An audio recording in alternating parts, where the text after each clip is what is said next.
หากคุณเป็นคนที่เสียสมาธิได้ง่ายและมักใช้เวลาหมดไปกับงานที่ไม่สำคัญวิดีโอนี้คือคำตอบสำหรับคุณครับเพราะวันนี้เราจะมาพูดคุยกันในหัวข้อ Hyper Focus ซึ่งเป็นทักษะที่สำคัญมากที่จะช่วยให้คุณทำงานได้อย่างมีประสิทธิภาพมากขึ้น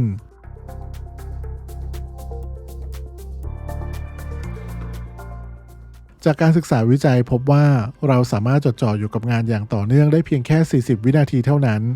หลังจากนั้นก็จะมีสิ่งรบกวนมาทำให้เราเสียสมาธิ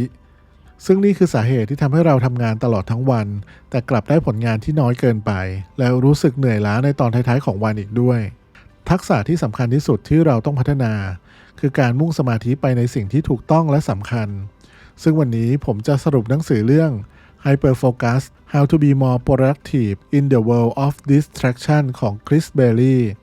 เพื่อให้เราเข้าใจวิธีการมีสมาธิอย่างถูกต้องจากข้อมูลในหนังสือเล่มนี้เราจะพบว่า 40% ของเวลาในแต่ละวัน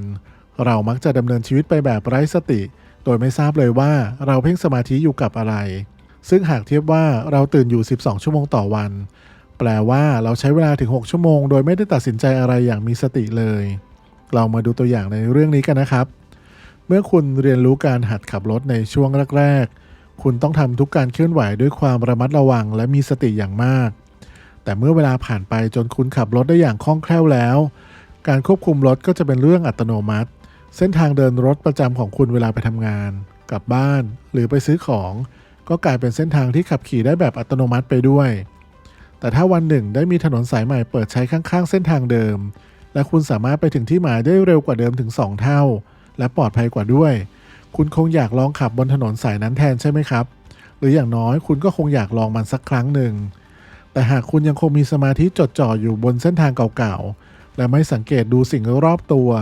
คุณอาจจะไม่สังเกตเห็นถนนสายใหม่นั้นด้วยซ้ำเช่นเดียวกับในชีวิตของเราหากคุณไม่หยุดมองรอบตัวหรือตัดสินใจอย่างมีสติบ้างจิตใจของคุณก็จะพาคุณไปตามเส้นทางเดิมๆทำให้คุณไม่สังเกตเห็นเส้นทางที่ดีกว่าที่มีอยู่ตรงหน้านั่นเป็นเหตุผลที่คุณต้องเพ่งสมาธิอย่างตั้งใจซึ่งผมจะแนะนำแนวทาง4ขั้นตอนให้คุณใช้ปรับปรุงสมาธิโดยเริ่มจากการมีความตระหนักในเรื่องของสมาธิกันก่อนในข้อ1นะครับซึ่งเป็นขั้นตอนแรกคือการหาว่าคุณเพ่งสมาธิอยู่กับอะไรผู้เขียนคือคุณคริสเบลลี่แนะนำให้ตั้งนาฬิกาปลุกทุกชั่วโมงเพื่อสังเกตว่าขณะนั้นคุณกำลังทำอะไรอยู่คุณกำลังเพ่งสมาธิกับงานที่จะพาคุณไปสู่เป้าหมายหรือเปล่าหรือคุณกำลังอยู่ในโหมดอัตโนมัติหรือมีสมาธิจดจ่ออยู่กับงานเล็กๆน้อยๆที่ไม่สำคัญอยู่2คำถามหลักที่คุณจะต้องตอบก็คือ 1. ฉันใช้เวลาไปอย่างไรบ้าง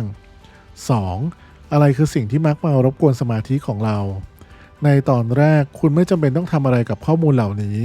เพียงแค่ตระหนักถึงมันก็จะได้ผลดีขึ้นแล้วอย่างแน่นอนและคุณจะเริ่มสังเกตตัวเองได้ว่า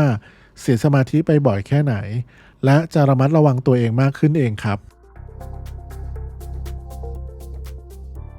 มาต่อกันที่ข้อที่2นะครับเมื่อคุณรู้แล้วว่าคุณใช้สมาธิไปยังไงขั้นต่อมาคือเลือกว่าคุณควรจะเพ่งสมาธิไปกับอะไรในขั้นตอนนี้มีสิ่งที่ต้องพิจารณา4ประการด้วยกันครับ 1. จากกฎ 80/20 ของ Pareto นะครับที่บอกไว้ว่าเปอร์เซ็นต์เล็กน้อยของสิ่งที่คุณทำจะนำไปสู่ผลลัพธ์ส่วนใหญ่เช่นกันครับหากคุณมีงาน10อย่างมันอาจจะมีแค่2อย่างเท่านั้นที่สำคัญมากพอที่จะนำคุณไปสู่ผลลัพธ์สูงสุดที่คุณต้องการ 2. ใช้กฎของ3อย่างหรือ3สิ่งคือในเริ่มต้นของแต่ละวันให้เลือกงาน3อย่างที่คุณต้องการให้เสร็จสิ้นในวันนั้นๆซึ่งวิธีนี้สามารถทำได้เช่นเดียวกันในตอนเริ่มต้นของสัปดาห์ของเดือนหรือของไตรมาสให้เลือกงาน3อย่างที่สำคัญที่สุดอย่างตั้งใจจะช่วยให้คุณหลีกเลี่ยงสิ่งรบกวนที่ไม่จำเป็นได้ในระหว่างวันข้อ3นะครับเลือกงานที่ท้าทายในระดับที่คุณทำได้ไม่ควรง่ายหรือยากจนเกินไปหากง่ายเกินไปคุณจะรู้สึกเบื่อเสียก่อนแต่หากยากจนเกินความสามารถคุณก็อาจจะท้อแท้ไปก่อนได้เช่นกันนะครับและสุดท้ายข้อ4แบ่งงานของคุณออกเป็นงานย่อยๆและอธิบายอย่างละเอียดเช่นแทนที่จะใช้คำว่าไปยิมเพื่อออกกำลังกายนะครับลองพูดให้ชัดเจนแทนว่าออกกำลังกายในยิมเป็นเวลา20นาทีในช่วงหลังเลิกงานหลังจากนี้เราก็จะพร้อมแล้วสำหรับการฝึกไฮเปอร์โฟกัสจนถึงตรงนี้เราได้เรียนรู้เกี่ยวกับสิ่งรบกวนการเลือกงานหลักที่จะเพ่งสมาธิไปกับมัน และวิธีแบ่งกิจกรรมเหล่านั้นออกเป็นงานย่อยๆมาต่อกันที่ขั้นตอนที่3นะครับคือการทำไฮเปอร์โฟกัสซึ่งแน่นอนว่าในช่วงแรกๆเนี่ยอาจจะเป็นเรื่องยากคุณอาจสังเกตได้ว่าสมาธิของคุณหลุดลอยออกไปบ่อยๆแต่ก็อย่าเป็นกังวลไปนะครับนั่นเป็นเรื่องปกติเรามีวิธีเอาชนะความต้านทานนี้ได้4วิธีครับที่เอามาฝากกันวิธีแรกให้ลดช่วงเวลาไฮเปอร์โฟกัสให้สั้นลงไฮเปอร์โฟกัส10นาทีเนี่ยยังไงก็ง่ายกว่าการทำไฮเปอร์โฟกัส1ชั่วโมงตั้งเป้าหมายไว้ต่ำๆก่อนครับในตอนแรกและอย่าลืมเฉลิมฉลองกับชัยชนะเล็กๆเมื่อคุณทำได้ 2. ให้ฝึกไฮเปอร์โฟกัสทุกวันแม้จะเป็นช่วงสั้นๆก็ยังดี 3. นะครับให้สังเกตทุกครั้งที่คุณพูดว่าฉันไม่มีเวลาทำเรื่องนี้เลยเพราะแท้จริงแล้วคุณมีเวลาสำหรับทุกอย่างแต่คุณเลือกใช้เวลานั้นไปกับกิจกรรมอื่นๆแทนเช่นหากคุณบอกตัวเองเสมอว่า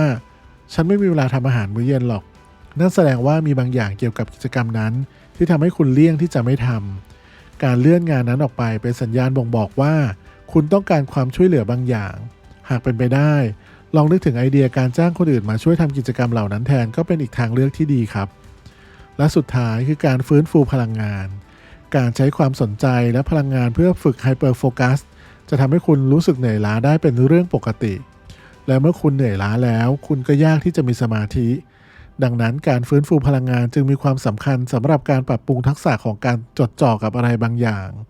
ดังนั้นการฟื้นฟูพลังงานจึงมีความสำคัญสำหรับการปรับปรุงทักษะการจดจ่อซึ่งอาจหมายถึงการทำสมาธิ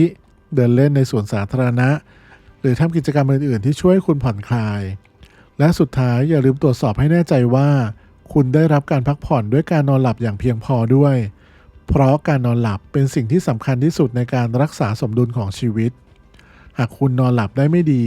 ก็ไม่มีเคล็ดลับหรือกลยุทธ์ใดบนโลกนี้จะช่วยคุณทำไฮเปอร์โฟกัสได้อย่างยั่งยืนพูดถึงตรงนี้แล้วเพื่อนๆผู้ฟังคงนึกสงสัยใช่ไหมครับว่าหลังจากที่เราใช้เวลาหลายนาทีในการอธิบายวิธีการมีสมาธิแล้วเราจะกลับมาพูดถึงการปล่อยจิตใจให้ล่องลอยไปกันอีกแต่ก็เป็นความจริงเช่นกันว่าเราไม่สามารถทำไฮเปอร์โฟกัสได้ตลอดเวลาลองจินตนาการดูว่าหากคุณทำไฮเปอร์โฟกัสเป็นเวลา8ชั่วโมงติดต่อกันคุณจะรู้สึกเหนื่อยล้าได้มากขนาดไหนเราจึงมาถึงในข้อ4ครับที่เราจะพูดถึงเรื่องของ scatter focus คุณอาจจะไม่เคยสังเกตว่าคนเรามักจะมีความคิดดีๆและทางแก้ไขปัญหาต่างๆที่ดีที่สุดในช่วงเวลาที่เราไม่ได้ให้ความสนใจกับอะไรเป็นพิเศษเช่นระหว่างอาบน้ำก่อนจะนอนหลับหรือขณะเดินเล่นอยู่ในห้างสรรพสินค้าหรือสวนสาธารณะต่างๆผู้เขียนนะครับเรียกสภาวะนี้ว่า scatter focus ซึ่งหมายถึงช่วงเวลาที่เราสามารถหยุดพยายามมีสมาธิจดจ่ออยู่กับสิ่งใดสิ่งหนึ่งแต่กลับมีสมาธิที่กระจัดกระจายไปทุกทิศทางแน่นอนว่าการมีสมาธิที่จดจ่อนั้นเป็นเรื่องดีครับแต่อาจจะเป็นสิ่งที่จำเป็นสำหรับการผลิตงานในรูปแบบต่างๆในแบบใดแบบหนึ่งแต่สำหรับเรื่องของความคิดสร้างสรรค์นั้นสิ่งที่จะช่วยคุณก็คือการไม่มีสมาธิจดจ่ออย่างจริงจังเพราะการปล่อยให้จิตใจของคุณล่องลอยอยู่ในภาวะสบายๆจะช่วยให้สมองเชื่อมต่อเรื่องราวต่างๆได้ดีและสร้างสรรค์ความคิดใหม่ๆขึ้นมาได้ผู้เขียนเลือกใช้คำว่า dot ในการเปรียบเปยถึงชิ้นข้อมูลต่างๆที่สมองเชื่อมโยงเข้าด้วยกันยิ่งสิ่งแวดล้อมและประสบการณ์ของคุณมีความหลากหลายมากเท่าไหร่คุณก็ยิ่งเชื่อมโยงดอทต่างๆได้มากขึ้นเท่านั้นและยิ่งคุณเชื่อมโยงดอทได้มากเท่าไหร่คุณก็ยิ่งมีความคิดสร้างสรรค์มากขึ้นเท่านั้นดังนั้นวิธีที่ดีที่สุดที่ช่วยให้สมองมีความคิดสร้างสรรค์ได้ดีคือการมีประสบการณ์ที่หลากหลายเข้าไว้และเลือกรับหรือบริโภคข้อมูลที่มีคุณภาพครับผู้เขียนยังมีเคล็ดลับบางประการในการเพิ่มความคิดสร้างสรรค์ด้วยการ scatter focus ดังนี้นะครับ 1. ใช้เวลากับความบันเทิงที่ไร้สาระบ้างอาจจะมีเวลาให้กับสิ่งเหล่านั้นได้บ้างแต่ไม่ควรให้มันครองเวลาว่างของคุณมากจนเกินไป 2. ปล่อยให้จิตใจของคุณหลุดลอยหรือสบายๆบ้างและจดบันทึกความคิดต่างๆที่ผุดขึ้นมาในช่วงนั้น 3. นอนคิดเกี่ยวกับปัญหาของคุณแม้ในขณะที่คุณนอนหลับจิตใจก็ยังคงเชื่อมโยงดอทต่อไปได้ 4. จดบันทึกปัญหาของคุณไว้เพื่อให้จิตใจของคุณยังคงประมวลผลในช่วงเวลาอื่นๆ 5. จดจ่ออยู่กับปัญหาในใจของคุณและปล่อยให้ความคิดของคุณหลุดลอยไปรอบๆมันให้พลิกแพลงมุมมองต่างๆดูการเชื่อมโยงดอทคือสิ่งที่สมองทำตลอดเวลาและเมื่อคุณทำ scatter focus มันจะเชื่อมโยงชิ้นข้อมูลอย่างอิสระ และด้วยวิธีการนั้นจึงสามารถสร้างสรรค์สิ่งใหม่ๆขึ้นมาได้สิ่งดีของการทำ scatter focus คือเราสามารถทำได้ทุกที่ทุกเวลาตรงกันข้ามกับ hyper focus ที่ต้องการสภาพแวดล้อมที่พิเศษหน่อยดังนั้นเราจึงสามารถใช้ช่วงเวลาที่เราพักเพื่อ scatter focus แล้วฟื้นฟูพลังงานได้ด้วยการพักผ่อนที่ดีควรเป็นเรื่องง่ายเป็นกิจวัตรแต่ก็ควรเป็นสิ่งที่คุณต้องทำด้วยความสนุกสนานด้วยเช่นการดื่มกาแฟและคุยกับเพื่อนร่วมงานที่ร้านกาแฟอาจทำให้คุณรู้สึกดีกว่าการอ่านอีเมลในระหว่างพักผ่อนการ scatter focus จึงไม่เป็นเพียงทำให้เรามีความคิดสร้างสรรค์ที่มากขึ้นแต่ยังช่วยให้เราได้พักจากการ hyper focus ด้วยยิ่งเรา scatter focus เพื่อเพิ่มพลังงานในจิตใจได้บ่อยเท่าไหร่เราก็ยิ่งมีพลังงานมากขึ้นเท่านั้นสำหรับงานสำคัญหรือจะกล่าวได้ว่าการ scatter focus จะช่วยให้เรา hyper focus ได้อย่างต่อเนื่องและยาวนานมากขึ้นนั่นเองครับ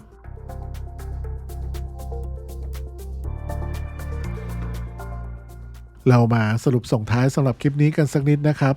เรามาสรุปทั้ง4ขั้นตอนที่เราได้พูดถึงในวันนี้กันอีกครั้งก็คือ 1. ตั้งปลุกทุกชั่วโมงเพื่อทำความเข้าใจว่าอะไรรบกวนสมาธิของคุณและดูว่าสมาธิของคุณไหลไปที่ไหนบ้าง 2. เรื่องกิจกรรมสำคัญนะครับสำหรับการทำ Hyper Focus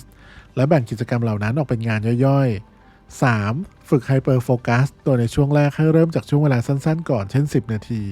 4. Scatter Focus คือการปล่อยให้จิตใจหลุดลอยไปบ้างเพื่อเพิ่มความคิดสร้างสรรค์และก็เป็นการฟื้นฟูพลังงานขอบคุณเพื่อนๆที่รับฟังกันจนจบนะครับหวังว่าวิธีการทั้งหมดนี้จะช่วยให้เพื่อนๆมีสมาธิและก็มีประสิทธิภาพในการทำงานที่ดีขึ้นวันนี้ผมนิว วิรชัยและทีมงานขอลาไปก่อนครับโดยเราพบกันได้ทุกเช้าวันจันทร์พุธศุกร์ที่ช่องนี้นะครับวันนี้สวัสดีครับ